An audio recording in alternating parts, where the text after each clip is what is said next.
Mom's sick, so I came instead. Mom's sick, so I came instead. The words cut through the hum of the upscale restaurant like a record scratch. Every fork paused midair. Every eye turned toward the small figure at the entrance. Standing under the dim glow of the chandelier, her pink shoes slightly scuffed, was a little black girl, no older than 5.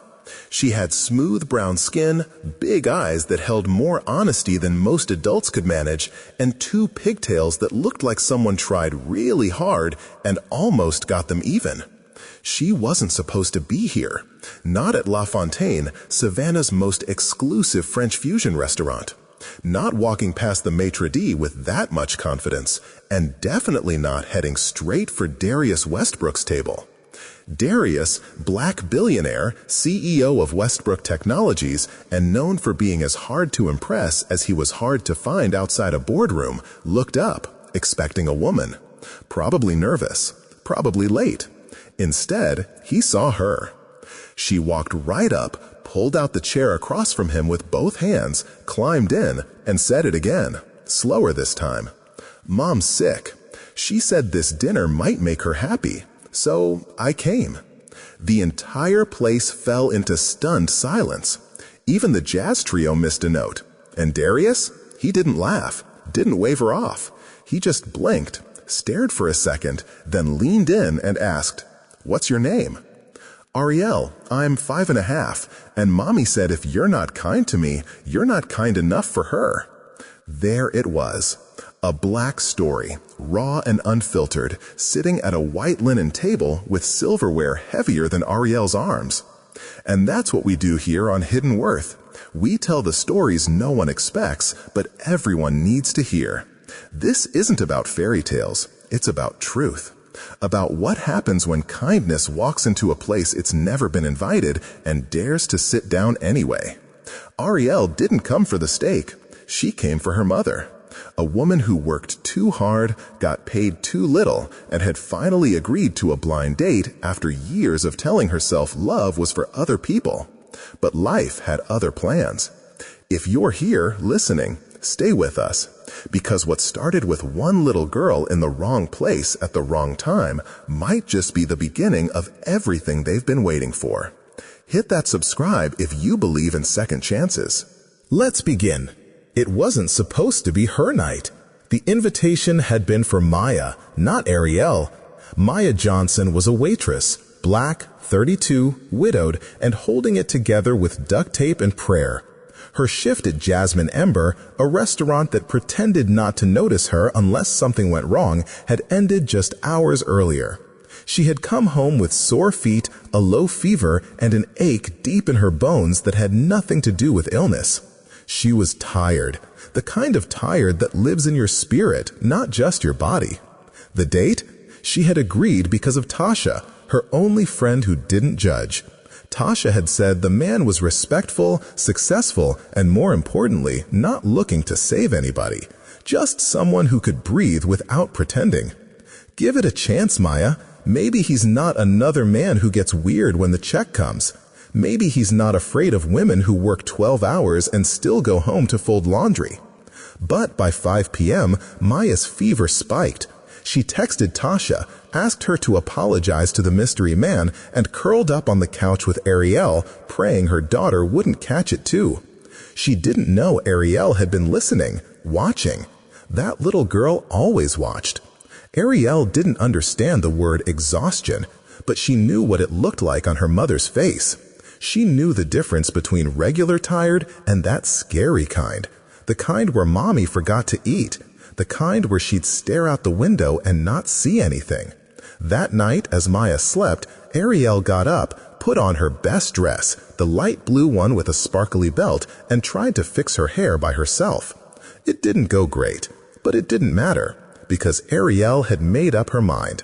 If a dinner could make her mommy smile again, then she would go instead. She didn't ask for help. She didn't wake Maya. She just quietly pulled on her little coat, grabbed the photo of her and her mother from the fridge, and tiptoed out the door. She caught the number 5 bus on Montgomery Street. The driver, an older man named Benny, recognized her, blinked, then asked, "Where's your mama, baby girl?" "She's sick, but I have her place tonight," Ariel said. He thought it was cute, innocent, didn't ask more, let her ride free. No one thought to stop her. No one thought it was strange that a 5-year-old black girl was walking alone into a restaurant where the cheapest dish cost more than what her mom made in a day. And that, right there, is the weight she carried.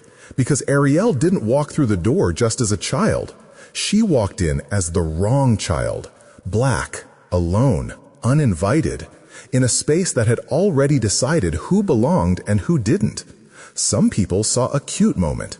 Others saw a problem. But Darius Westbrook, he saw something else. He saw himself, at 5 years old, watching his mother get denied service at a restaurant in Atlanta because she looked too casual.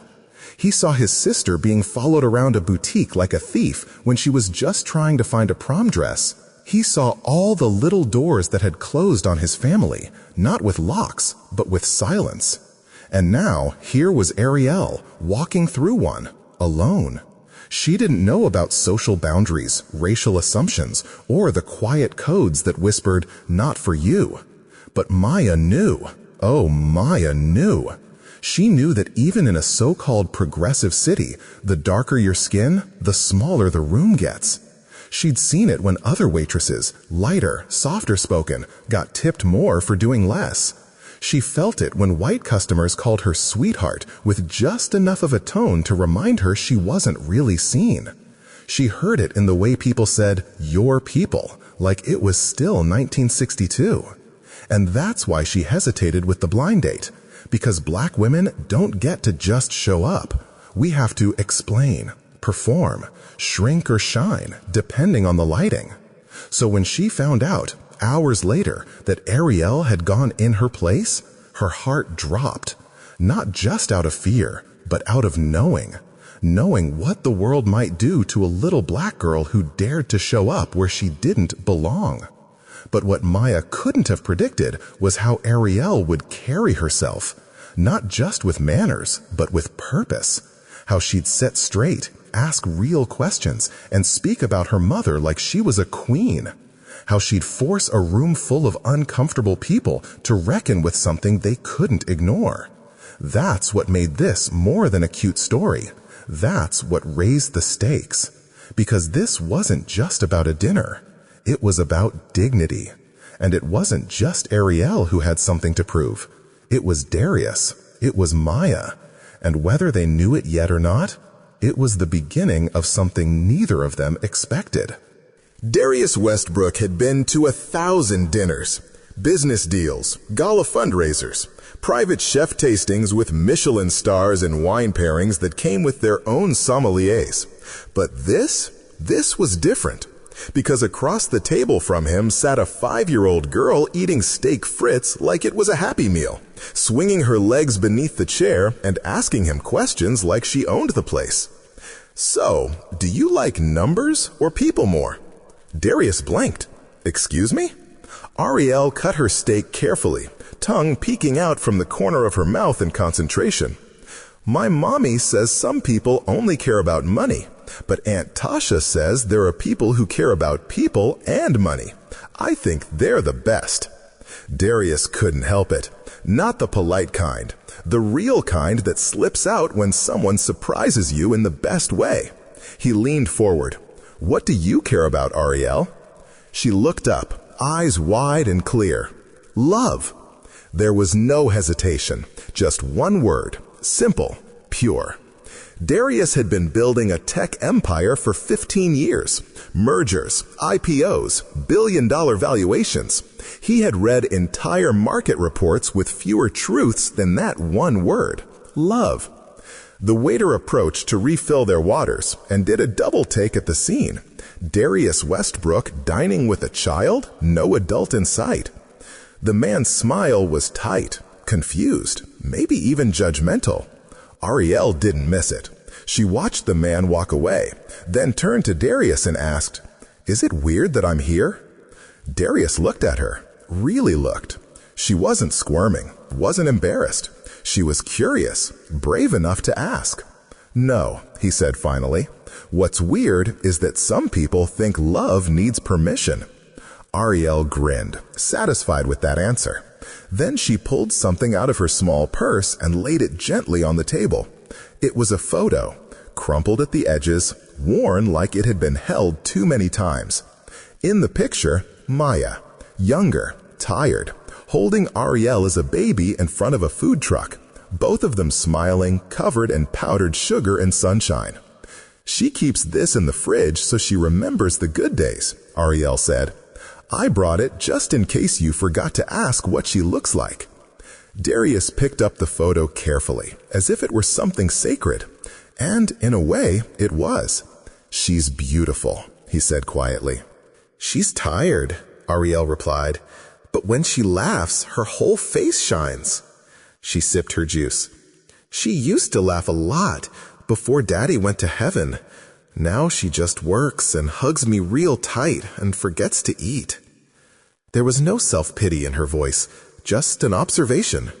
The kind of truth kids say before the world teaches them to hide it. Darius nodded slowly. "Sounds like your mom is a superhero." Ariel nodded too. "But even superheroes get tired. That's why I came, so someone nice could remind her she's still magic." Just when Darius thought this child couldn't possibly hold any more wisdom, she hit him with that. He didn't know what to say, so he didn't. Sometimes silence says more. They sat there for a moment, two people from two worlds, bonded by something unexpected, honesty. Then Ariel leaned in a little closer and whispered, "Aunt Tasha said if he's a good man, he'll care about how your mom feels, not just how she looks." Darius raised an eyebrow. "You're giving me a test?" "No," she said simply, "but Mommy deserves someone who sees her heart first. That's what I see." That's what I see. How many people had Darius met who looked past Maya's uniform, her quietness, and her lack of polish? And here was her daughter, not even in kindergarten, walking into a room that barely tolerated her and demanding that someone see her mom for who she is, not what she does. The boldness didn't come from entitlement.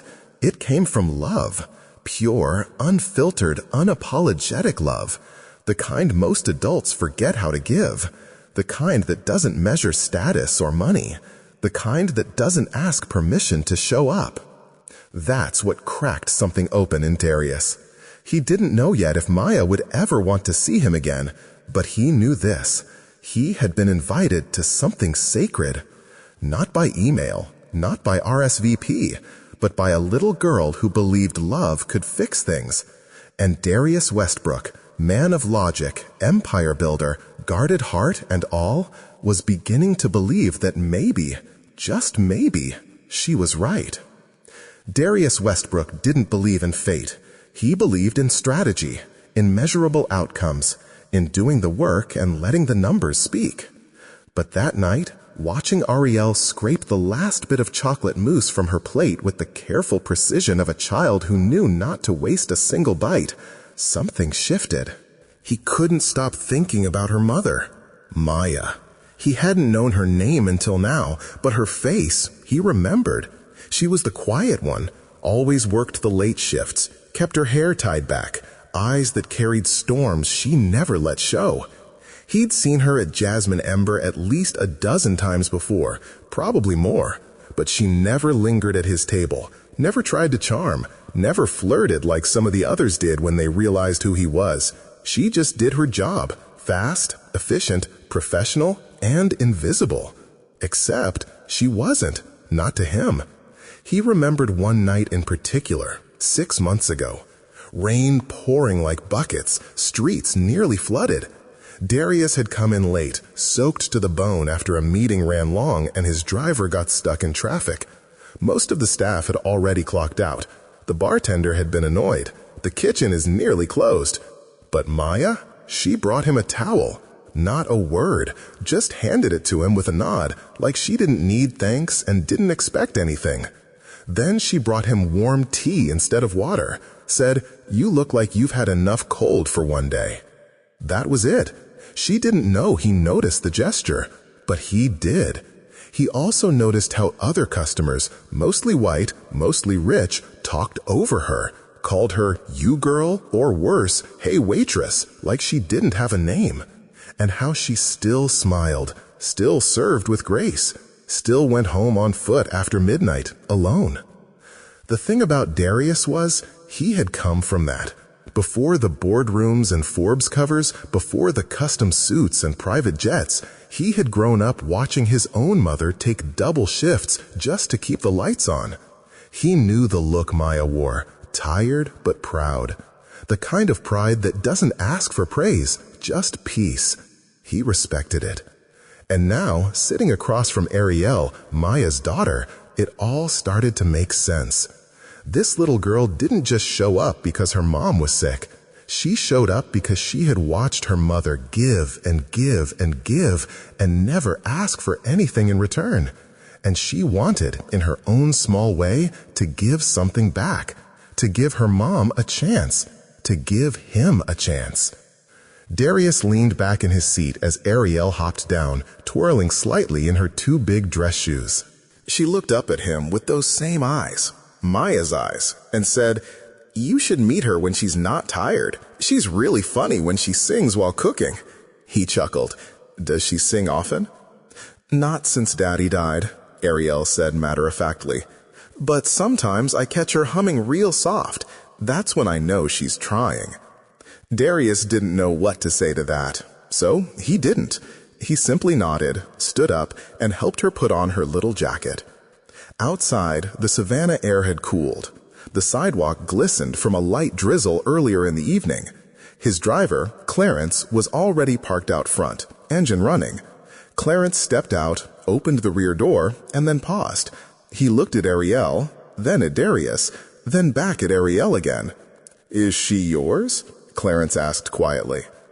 Darius glanced down at the child, holding his hand like it had always been there. "No," he said softly, "but she's someone worth protecting." Clarence smiled. "Well then, better buckle her in." They drove Ariel home in silence. She fell asleep halfway, head resting against Darius's arm, her little fingers still clutching that photo of her and Maya. And as they pulled up in front of the small apartment building with the peeling paint and flickering porch light, Darius made a promise. Not out loud, not to anyone, but deep in the part of himself he usually kept locked away. If life had placed Maya in front of him again, through her daughter, through this impossible night, then maybe fate wasn't something to calculate. Maybe, sometimes, it was just something to answer. The next morning started like most for Maya, with a thermometer under her tongue, a pounding headache, and guilt for still breathing when bills waited unpaid on the kitchen counter. She wasn't better.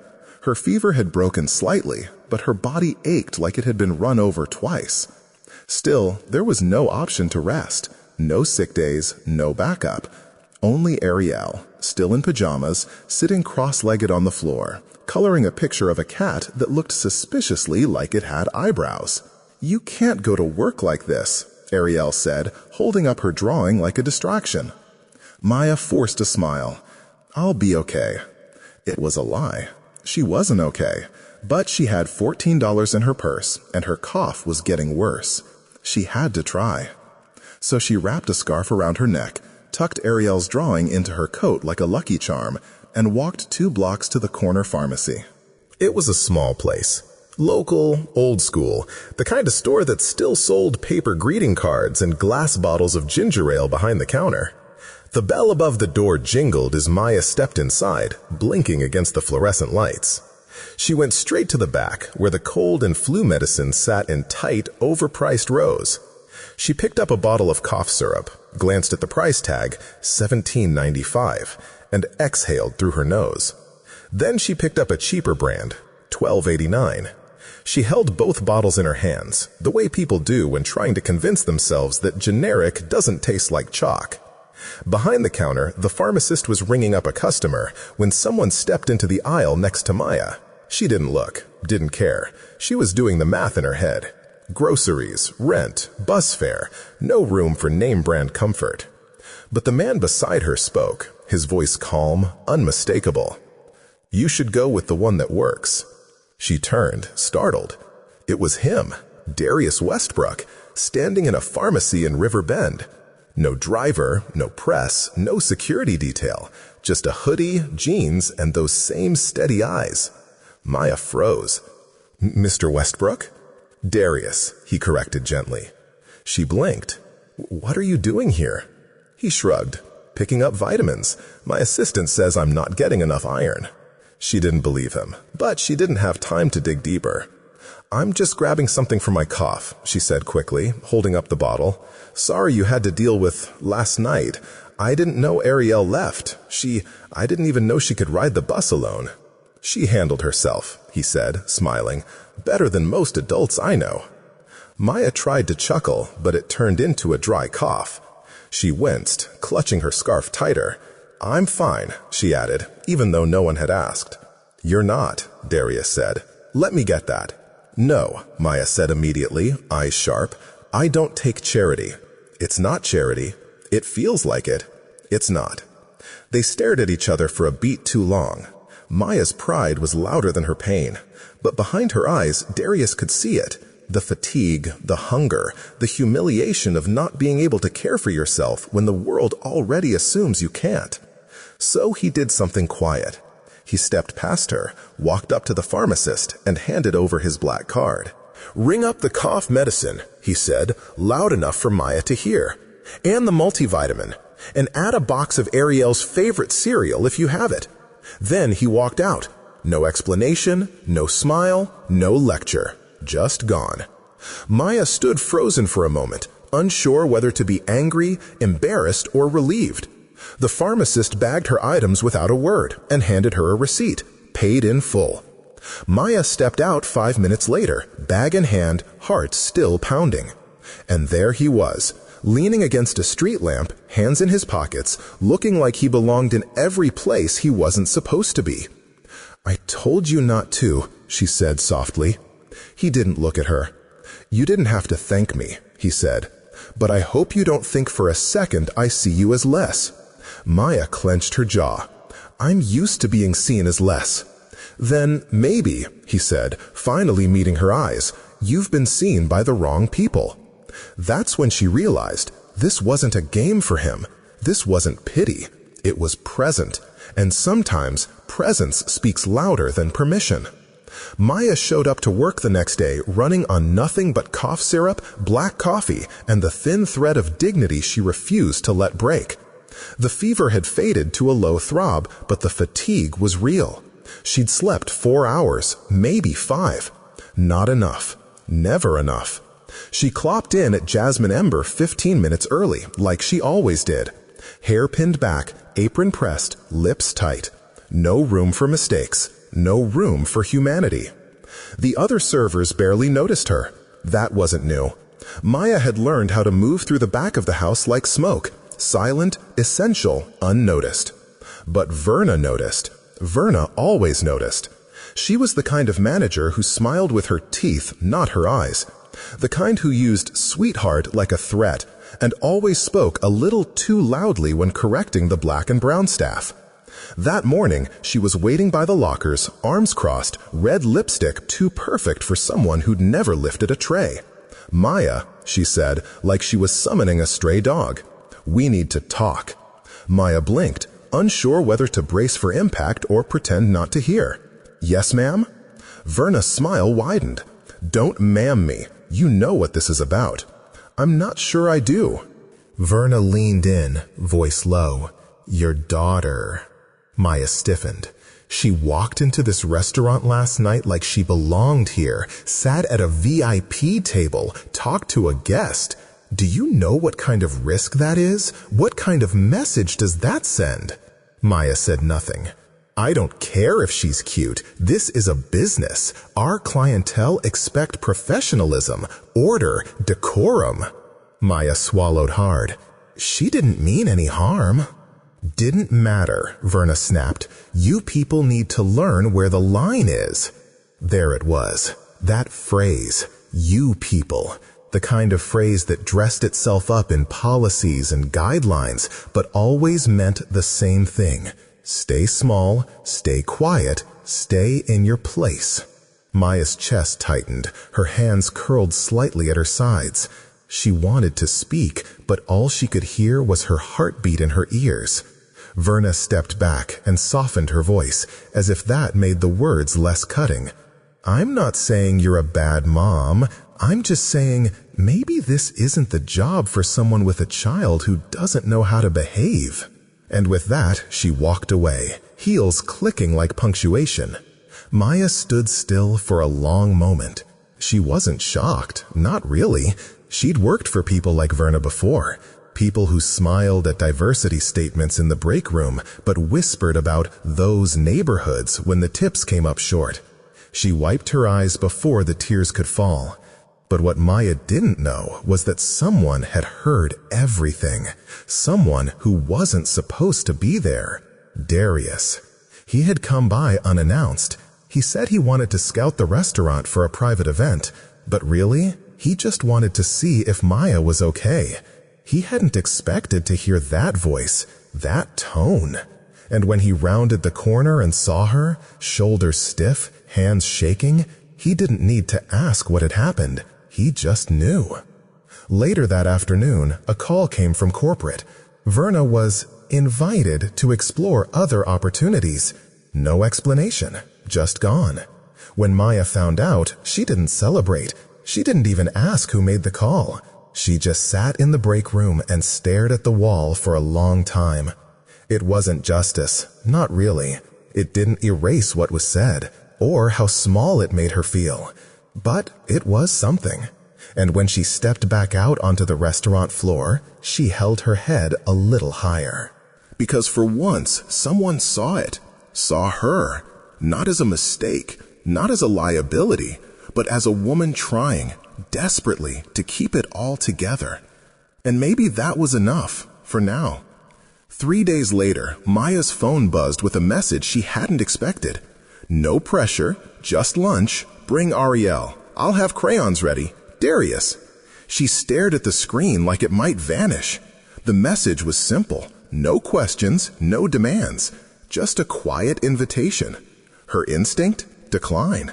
Lunch with a billionaire in his office? That wasn't her world. She didn't even know what you wore to a billionaire's office. But Ariel had already spotted the name on the phone. You're going? She asked, eyes wide.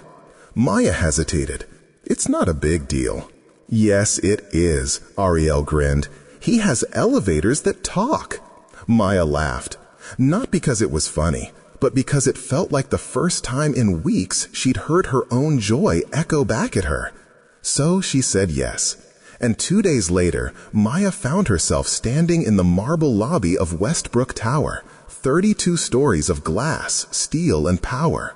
She held Ariel's hand tightly, both of them wearing their best.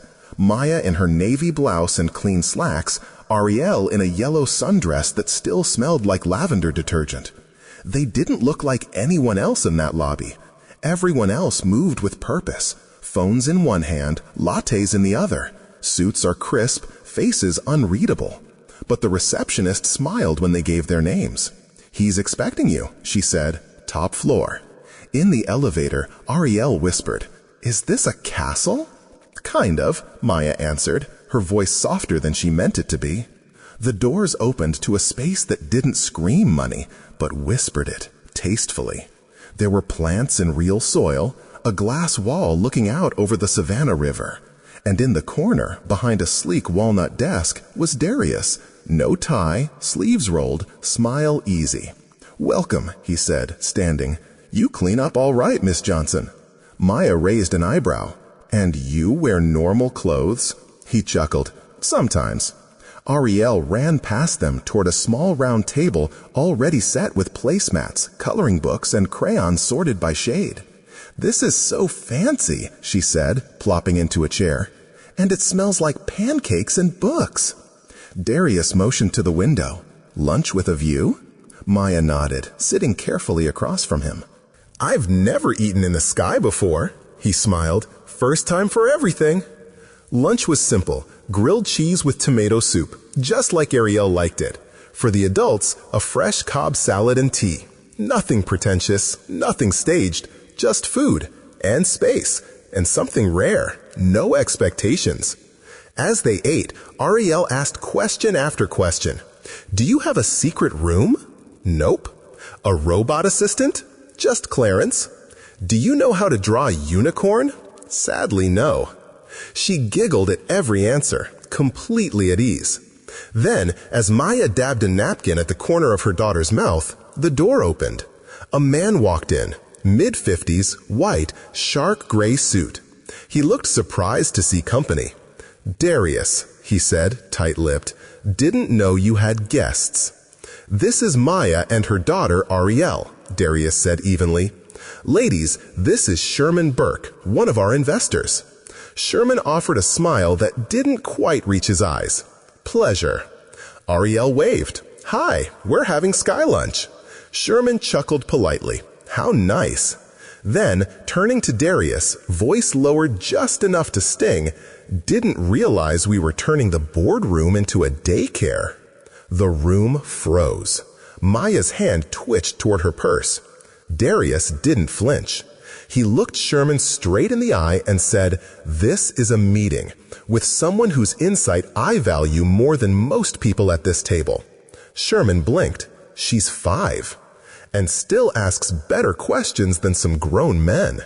Sherman's smile dropped. Right. He nodded stiffly and walked out. When the door clicked shut, Maya let out a slow breath. You didn't have to do that, she said. I did, Darius replied. You don't let people talk down to those who lift you up. He looked at Ariel, especially not the ones who remind you why the world's still worth building.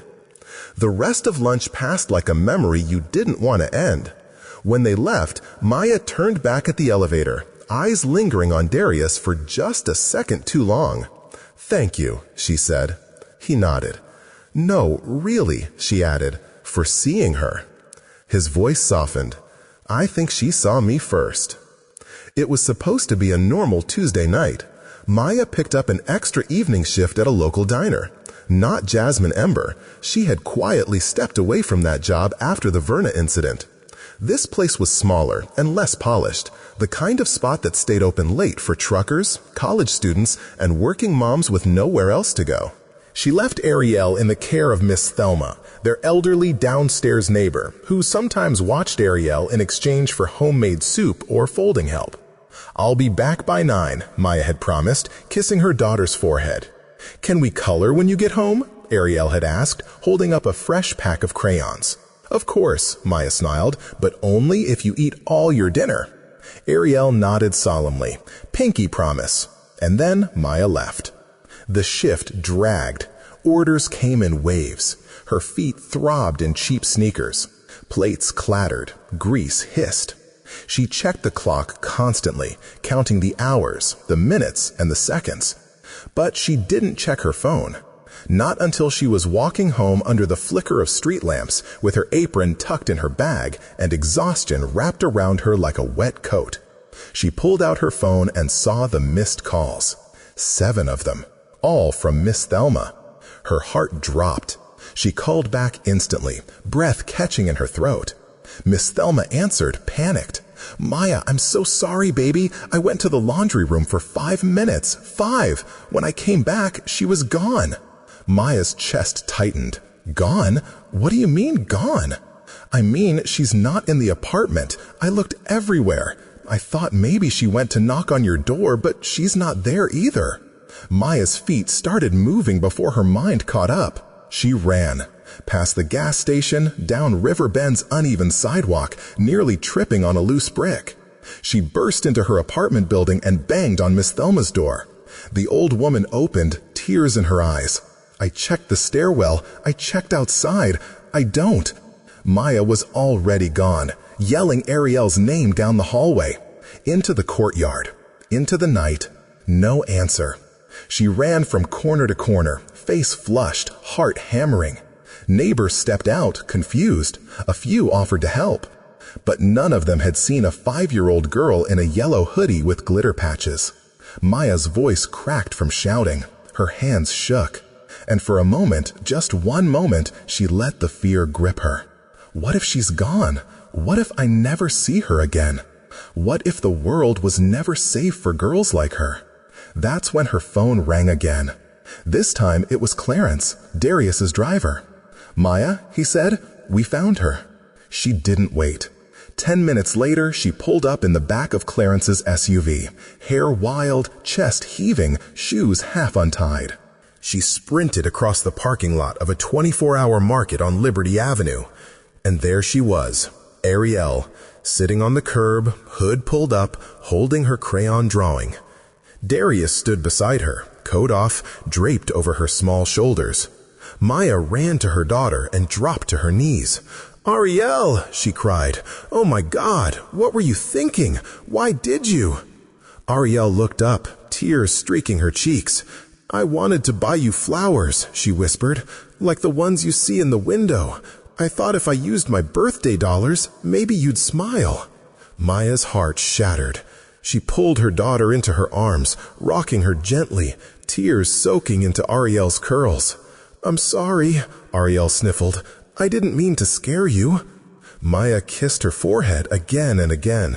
You didn't. You just scared the whole world, that's all." Darius stepped back, giving them space. But Maya looked up at him. "Where did you find her?" "She was standing near the flower stand out front," he said quietly, crying. "The clerk almost called the police, but Clarence recognized her from the picture in my office." Maya blinked. "You kept her picture?" He didn't answer. He didn't have to. The silence spoke louder than words.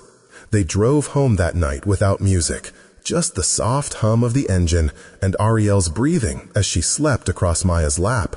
And Maya? She didn't cry.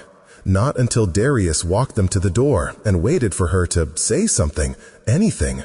She turned to him, her voice barely a whisper. "You didn't have to come." "I know," he said, "but I would have never forgiven myself if I hadn't." And just like that, without ceremony, without permission, something shifted. It wasn't about romance, not yet. It was about trust. And Maya, for the first time in years, was starting to believe, maybe, just maybe, she wasn't in this alone anymore. The invitation came in a quiet envelope, slipped under Maya's core. No text message, no phone call, just her name written in neat penmanship and a single note inside. Friday, 6:30 p.m. Just us. D. No mention of a location, but Maya knew where to go. The Westbrook residence wasn't what people imagined when they thought of billionaire homes. No gold gates, no long driveway lined with statues, just a tall brick townhouse tucked behind a line of oaks in Savannah's historic district. Tasteful. Quiet. Guarded not by fences but by silence. She arrived with Ariel by her side, holding a small bouquet they picked up with a grocery coupon. Tulips, pink and orange. The kind Maya used to see in shop windows but never thought to buy for herself. Darius answered the door in rolled sleeves and house slippers. "Hope you're not allergic to pasta," he smiled. Ariel bolted past him before Maya could respond. "Is this the castle?" she asked, spinning in the foyer. Darius chuckled. "Not quite, but the princess is welcome anytime." The smell of garlic and roasted tomatoes floated from the kitchen. Jazz played low from an old record player in the corner. The house wasn't fancy in the way magazines were, but it was full of life. Books on the shelves, family photos, a half-finished puzzle on the side table. And in the dining room, balloons. Not many, just a few, but enough for Ariel to gasp, "Is it my birthday again?" Darius winked. "It's just a special day." He served them himself. No chef, no staff, just 3 plates of spaghetti, garlic bread, and a salad that Maya could tell he really tried to make look right. "This is better than takeout," she said after the first bite. He beamed. "I watched a tutorial." "You cook?" she asked. "I survive," he replied. "Besides, Clarence said it's a good skill if you ever want to impress." He trailed off. Maya glanced down at her plate. The silence between them wasn't awkward. It was full, like something growing roots beneath the table. Ariel, of course, had no such reservations.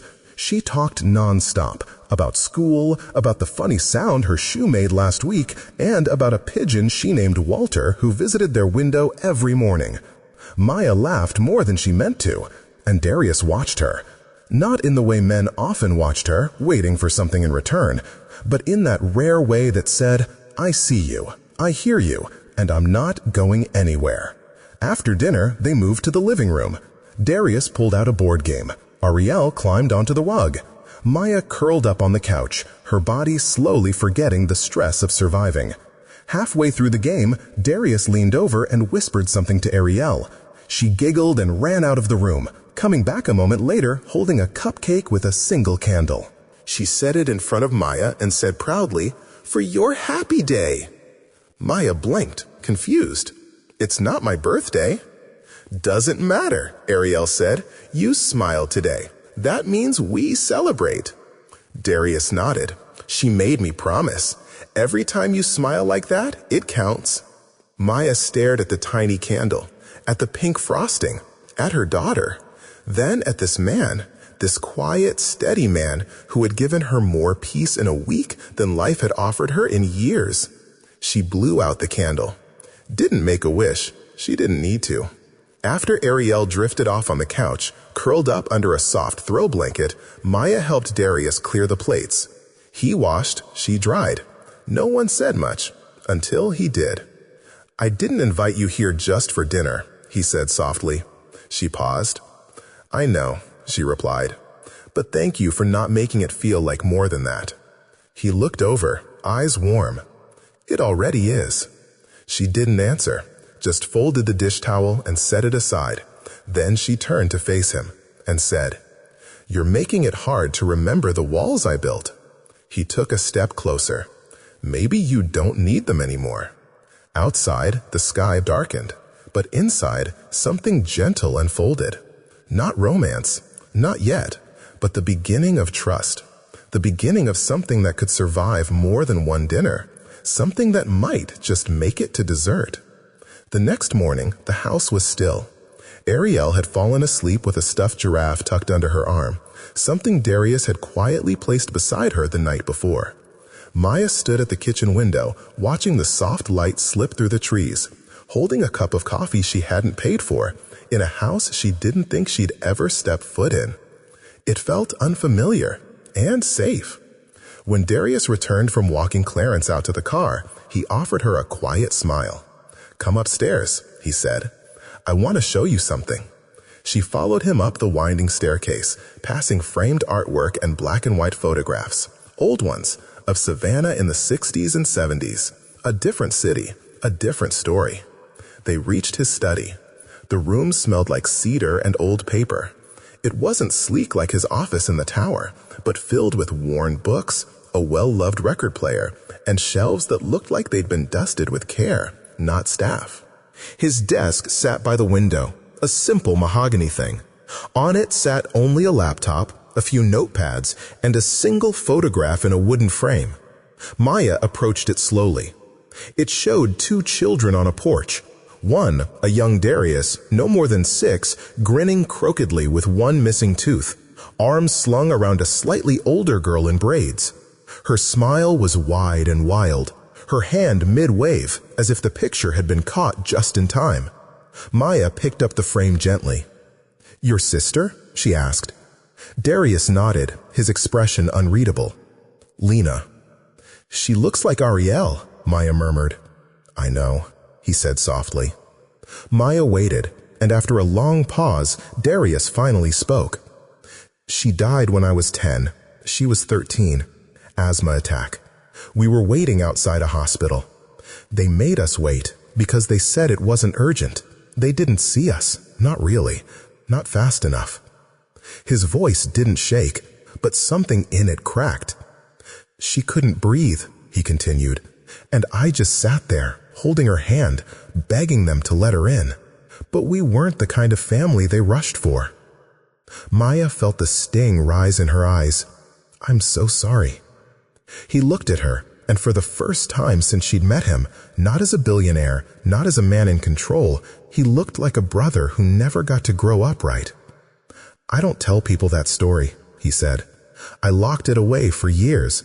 But the night Ariel showed up at that table, looking like she owned the world, even when the world was trying to ignore her, I saw Lena. He paused. I saw what could have been, what should have been. Maya set the photo down carefully. She didn't speak. She didn't try to fix it.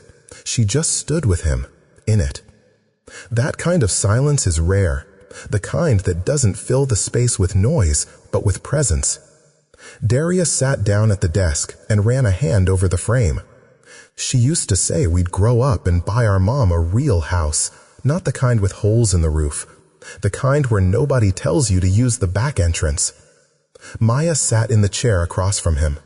She would have been proud of you, she said. Not for the tower, not the title, but for the way you look at people, like they matter. He smiled, just barely.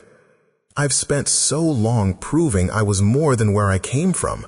Forgot that sometimes the best way to honor where you came from is to go back, to stand still, to open the door.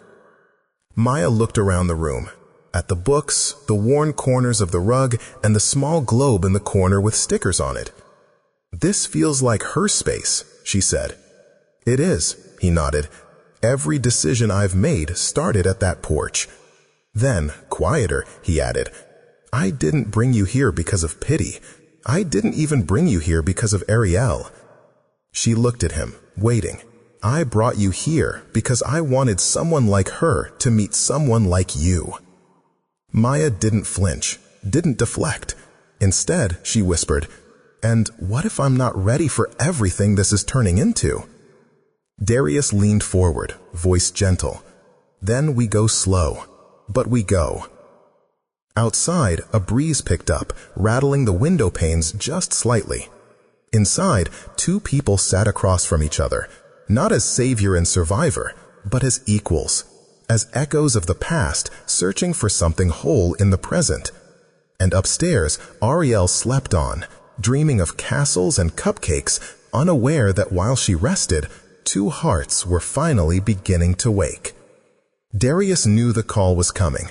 Sherman Burke didn't stay quiet for long, not when he felt his money was in jeopardy, and certainly not when Darius started doing things that didn't fit the unspoken blueprint of what success was supposed to look like.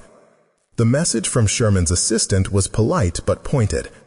Mr. Burke would like to discuss Q4 expansion plans. Urgent. Translation, we need to talk, and I'm not happy.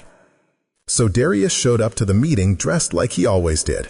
Pressed shirt, no tie, watch, clean but subtle.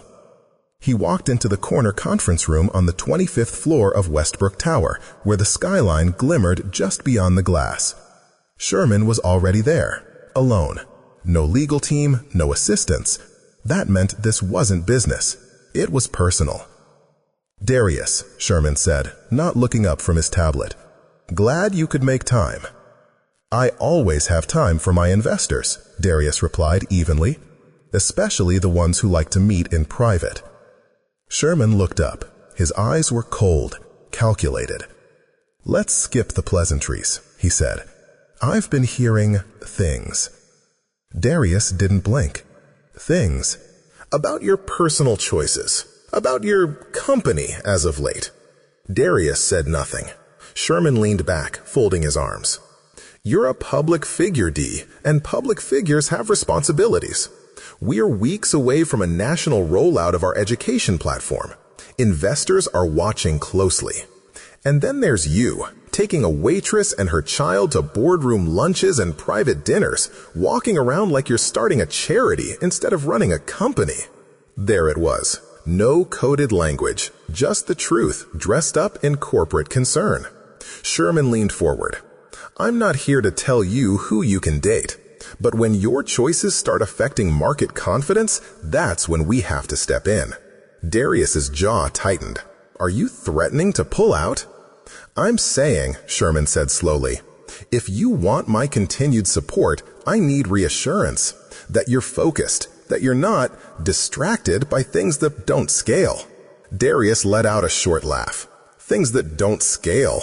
She's not on your level, Sherman said, voice soft but sharp.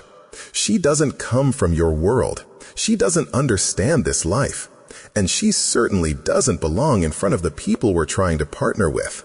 And what exactly is this life, Sherman? Darius asked, tone steady. The one where we make deals in rooms full of men who all look like you while pretending people like her don't exist?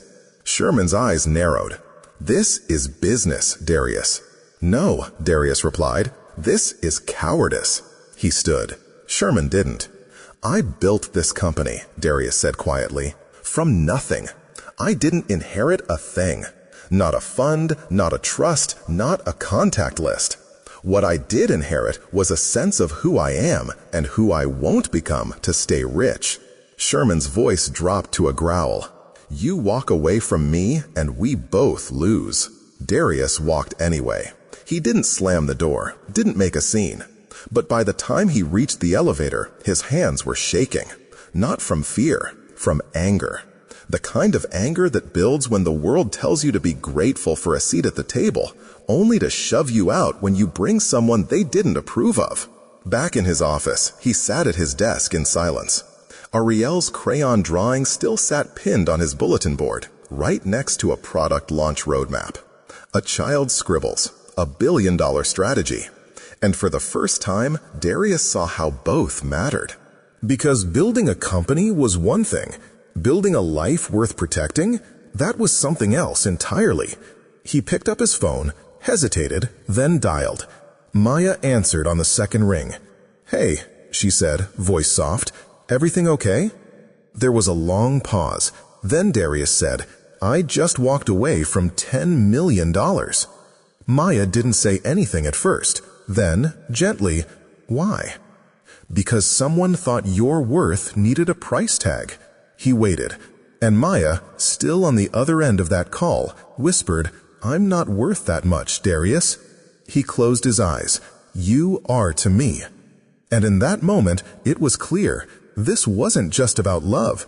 It was about choosing what kind of man he wanted to be. Not for the cameras, not for the shareholders, but for the girl who brought him crayons, and for the woman who never asked for anything except to be seen. It happened in the most unexpected place, a preschool parking lot, the kind with painted hopscotch on cracked pavement, faded tricycles leaning against rusted fences, and a swing set that squeaked like an old song. Maya was running late, again. She had been juggling a last-minute shift and a grocery stop, trying to stretch $20 into a week's worth of meals. She parked crooked, hair frizzed from the rain, heart pounding from guilt. She rushed toward the school gate, only to freeze at the sound of laughter. High, joyful, familiar. And then she saw them. Ariel bouncing toward the gate, hand in hand with Darius. He was crouched beside her, holding a drawing she had made. 3 stick figures, 1 tall, 1 medium, and 1 small, with sunshine and a big red heart connecting all 3. She pointed to each one. That's you, she said proudly, tapping the tallest figure. That's Mommy, and that's me. Darius looked at her. What's the heart for? It means we go together now, Ariel said simply, like a team. Maya stood frozen. She watched as her daughter flung her arms around Darius's neck and declared in a voice loud enough for everyone to hear, This is my daddy now. And the world went quiet. Teachers looked over, other parents blinked. But Darius didn't correct her. He didn't laugh. He didn't even glance around for approval. Instead, he held her tighter and whispered something Maya couldn't hear. When he finally stood, Ariel still holding his hand, he saw Maya standing at the gate. Their eyes met. She didn't speak. Neither did he. But the moment had already unfolded, and there was no undoing it. Later that night, after Ariel had fallen asleep with her drawing taped above her bed, Maya and Darius sat on the small porch of her apartment. It was quiet, breezy. The kind of night where the air feels like it's holding its breath, waiting for someone to say the thing that changes everything. Darius took a sip of water, then set the glass down. I didn't expect it either, he said. Maya nodded, eyes on the street below. She's 5. They say things. She didn't say it by accident. No, Maya admitted. She didn't. Silence settled again. Then Darius turned to her, his voice steady and low. I want to be her father. Maya's breath caught. He wasn't asking. He wasn't claiming. He was offering. And that made all the difference. I'm not trying to replace anyone, he continued. I know she has a father in her heart, but she also has a life to live, and I want to be the man who shows up every morning, every recital, every skinned knee. Maya stared at him. Her voice came slow and guarded. Do you know what that means? Yes. It means bedtime stories, even when you're exhausted. It means being the safe place, even when you've had a bad day. It means staying through the hard parts, not just the sweet ones. He leaned in, elbows on his knees. I already missed my sister's life. I won't miss another girl's joy just because it's easier to stay distant. She looked down at her hands. She loves you. I love her back. What about me? Maya asked, barely a whisper. Darius reached for her hand. I've been loving you longer than I was willing to admit. Not because I needed to rescue you, but because somewhere between the crayons, the cupcakes, and that ridiculous singing giraffe song, you became home. Maya blinked, tears threatening but held back. You sure? She asked. Darius smiled. The only thing I've ever been more sure of is that I'm a better man with you both in my life. And in that moment, there were no fireworks, no grand declarations, just two people sitting in the dark with light growing quietly between them. Later that week, Maya would find a small envelope on her kitchen counter. Inside was a hand-drawn certificate, colorful, uneven, and signed in crayon. Best Daddy Ever, awarded by Ariel Jason.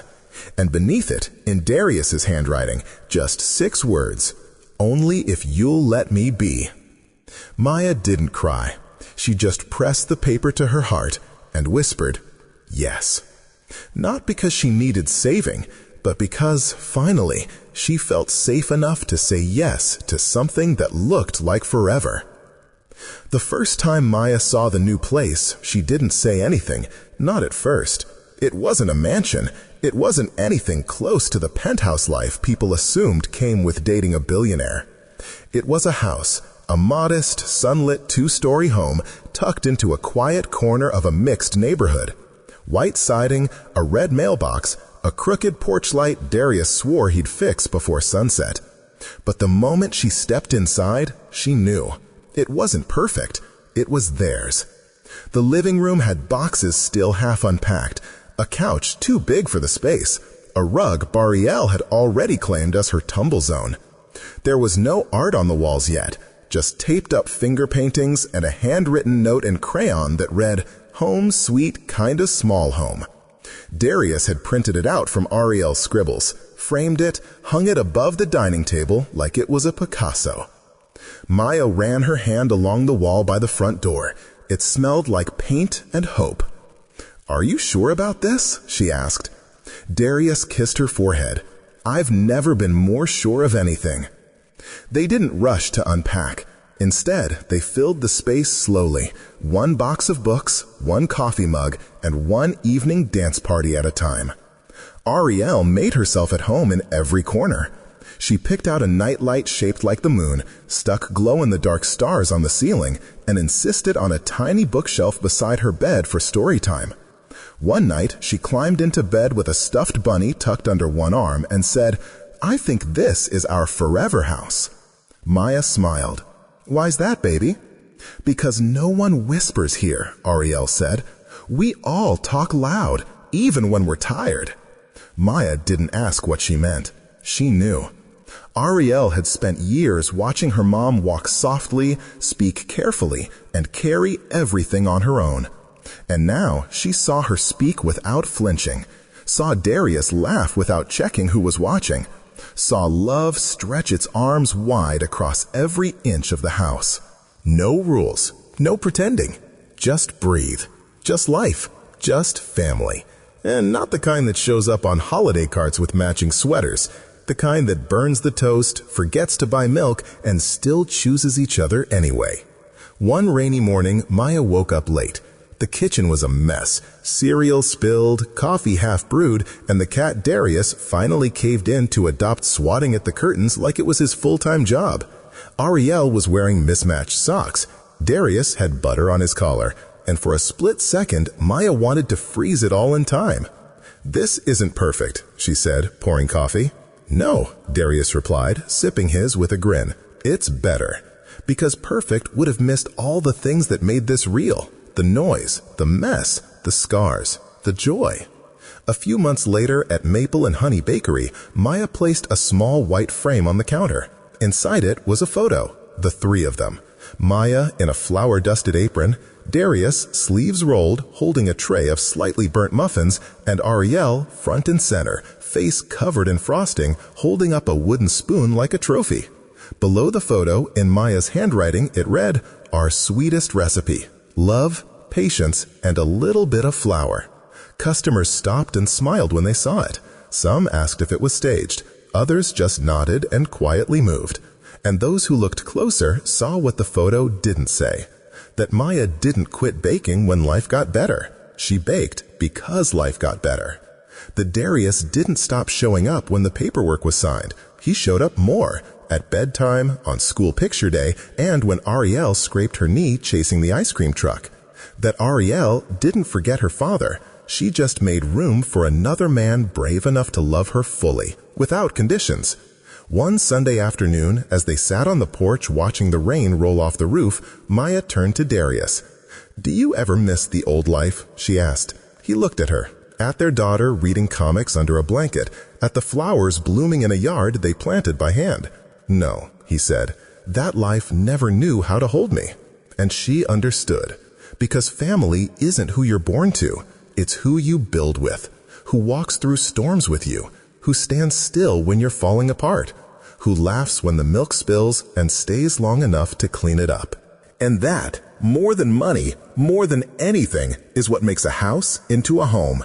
It doesn't have to be perfect. It just has to be yours.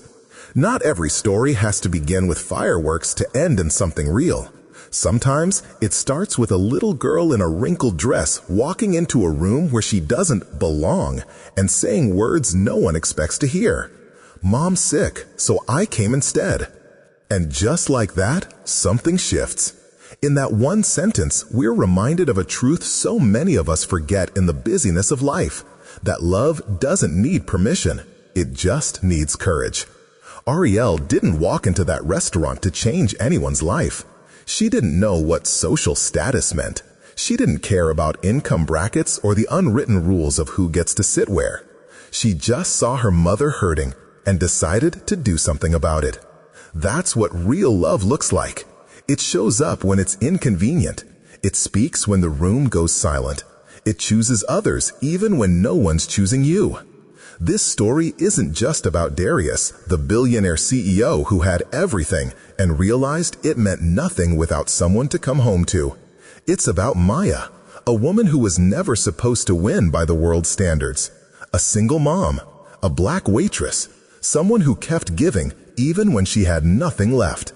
And it's about how the quiet ones, the overlooked ones, are often carrying the loudest, strongest hearts of all. We live in a world that tells us we have to be perfect before we're worthy. Perfect career, perfect family, perfect timing. But if there's anything you take from this story, let it be this. You don't have to be perfect to be loved. You just have to be willing. Willing to show up, willing to stay, willing to risk being seen for exactly who you are, flaws and all. Because the people who matter, the ones worth keeping, they won't ask you to shrink. They won't ask you to prove your worth. They'll sit across from you at the table, whether you're 5 years old or 35, and say, "You matter, just as you are." And if you're still waiting for your Darius, or still figuring out how to raise your little Ariel, or still healing from being told you're too much or not enough, just know this: there's still room for your story. Still space for your version of family. And still time for a love that doesn't leave when things get messy. Because family isn't always made by blood. Sometimes it's made by choosing each other every single day. In missed calls and late dinners, in burnt toast and bedtime stories, in whispered yeses and loud declarations like, "This is my daddy now." At Hidden Worth, we believe every story has something to teach us, especially the ones that aren't loud, flashy, or trending. The ones that make you pause. The ones that remind you of your own kitchen table, your own quiet heartbreak, and your own unlikely hope. If this story touched you, if it reminded you that love shows up in all kinds of forms, help it reach someone else. Share it, comment, subscribe. Not just for the algorithm, but because the world needs more reminders that kindness matters, that loyalty matters, that showing up, staying, and loving deeply, even when it's hard, is what changes lives, maybe even yours. We'll be here, telling the stories that most people overlook, because we believe those are the ones that hold the most light. Until next time, this is Hidden Worth, where love doesn't need a spotlight to shine.